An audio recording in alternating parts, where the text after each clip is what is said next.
This is Sid.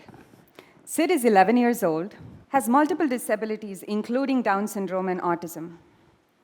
He is non-speaking and has never spoken in his life. Sid struggles a little with his vision and struggles a lot with fine motor skills. So much so that even today, at 11, he can't draw a straight line. I would like to request one thing of you. Can you take a few seconds to take a quick intellectual snapshot, mentally, of this child? And you can raise your hands and feel free to be honest if you observe any one of these things. For example, do you see a child with a low IQ, a child with cognitive challenges, a child with learning disabilities, or even a child who should focus on learning functional life skills as opposed to academics? Any of these? No judgment, you can raise your hands. Okay. Some of you. And maybe some of you are shy and suspect that this is a trick question. Well, Sid does happen to be my son, so yes, sort of. But the more interesting part is this. A couple of months ago, I asked Sid if he would write, and by write, I mean spell on his alphabet board, 2 lines of advice for new parents of children with similar disabilities. And this is what he wrote. I quote, "Have faith. You can teach your baby how irrational square roots form. Society only imposes harder irrational rules. So teach them all you can," end quote. And how many of you didn't quite get that? Well, for those of you who didn't, the word irrational refers to numbers that, in math, that cannot be written as the ratio of 2 numbers, like pi, some square roots, and so on. Anyway, this child just made a mathematical pun that many people don't get. Go ahead and refer back to that snapshot you just took mentally. Reassess. Despite what our family now knows about Sid as being, having a complex analytical mind, he was diagnosed in his early years to be intellectually among 0.1 percentile of his peers. Just think about that number, 0.1 percentile. Doctor after teacher after educator repeatedly told us how low functioning he was, how he didn't get his numbers, his alphabet, or even understand the world around him. In fact, when he was born, we were told to have expectations of severe intellectual delay. And this was just based on one diagnosis, right? Down syndrome, at the time. He accumulated a few as he grew, but just based on that, we were told to expect severe intellectual delay. Now, of course, there was a problem. I didn't quite believe them. You see, I was raised to have a very high opinion of my own intellect, and there was no way I was going to believe any doctor who said the same was not possible for my son, Down syndrome or not. But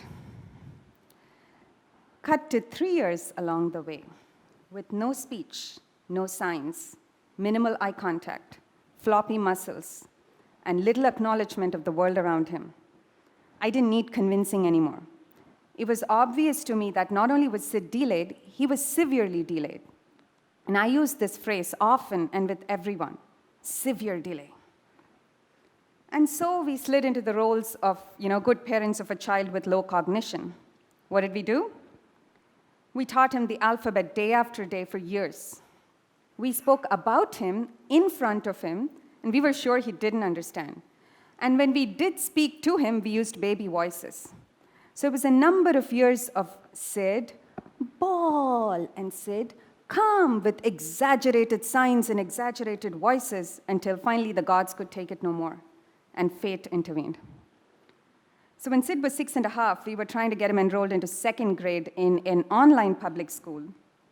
And this school required that we take a math placement test, generally given to regular 2nd graders. What? We were appalled. There was no way I was going to there was no way my son could even think, my severely delayed son could even think about taking such a test.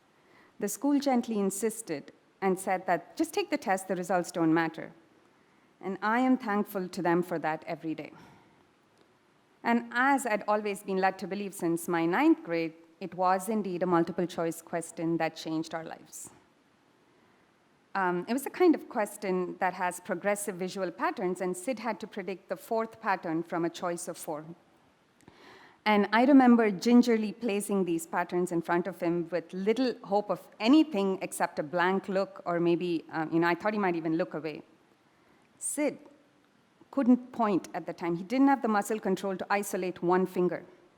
So he promptly batted at the right response.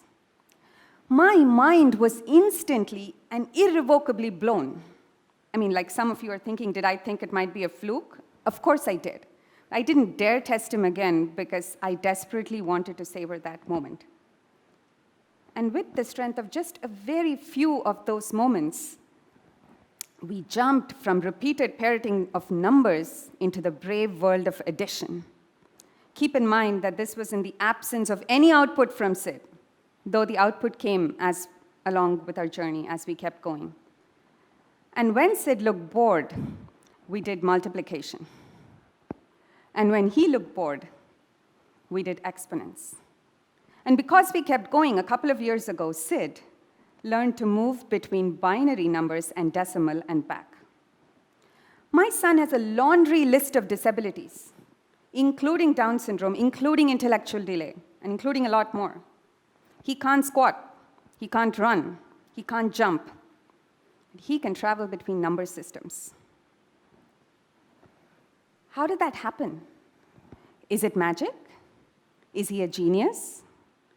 Is he an exception? Am I just plain crazy?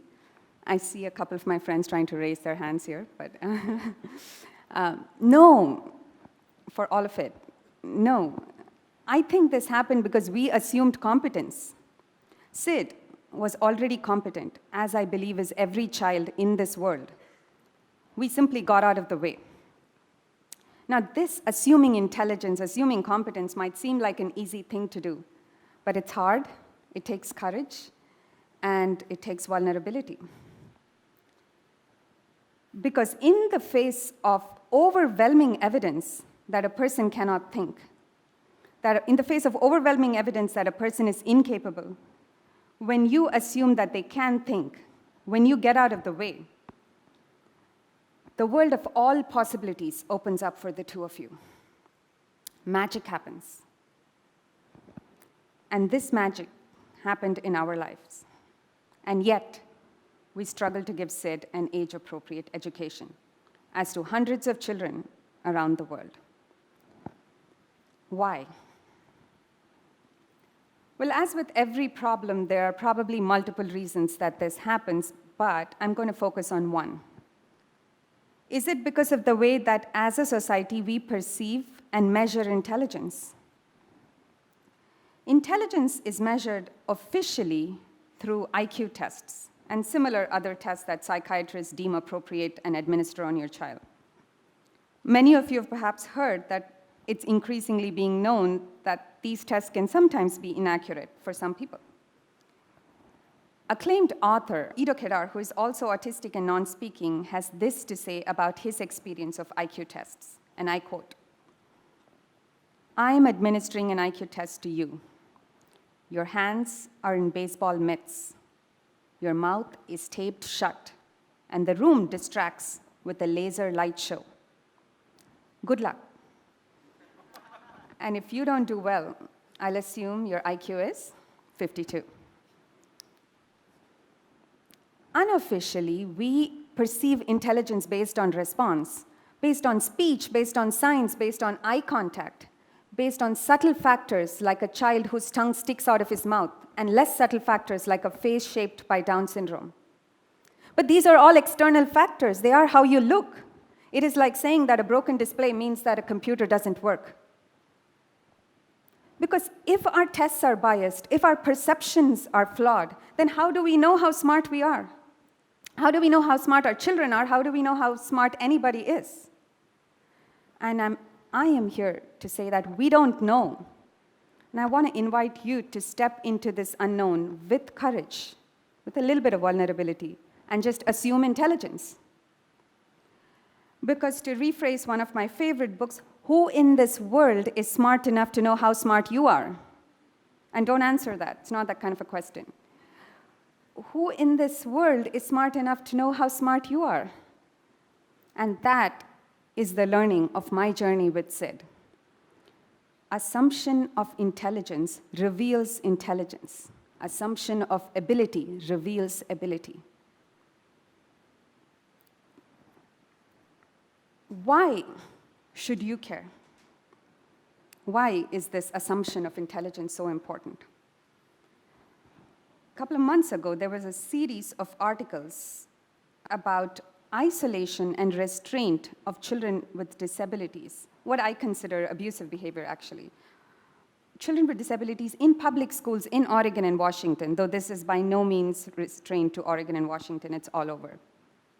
I remember the day that I walked into my son, who was then all of 6, into his classroom, and I saw him passively strapped to a chair for no reason, just cause. How many of you think that this treatment has at least in part to do with an intrinsic lack of respect for the child? Assumption of intelligence brings respect, whether that intelligence is on display or not. I'm going to say that second phrase again, whether that intelligence is on display or not. Assumption of intelligence brings respect, and respect brings dignity. How many of you have the courage to assume intelligence in yourself, in your child, in others? To drop cognitive labels that other people have placed upon you, that other people have placed upon your child, that maybe you have placed yourself. Because no one knows how smart we are, not even us. And in the absence of this knowledge, let's be bold, let's be respectful, and let's create a world in turn that is bold, respectful, competent, kind, and just dignified, right? Because that is an idea worth sharing, and that is a world worth living in. Thank you.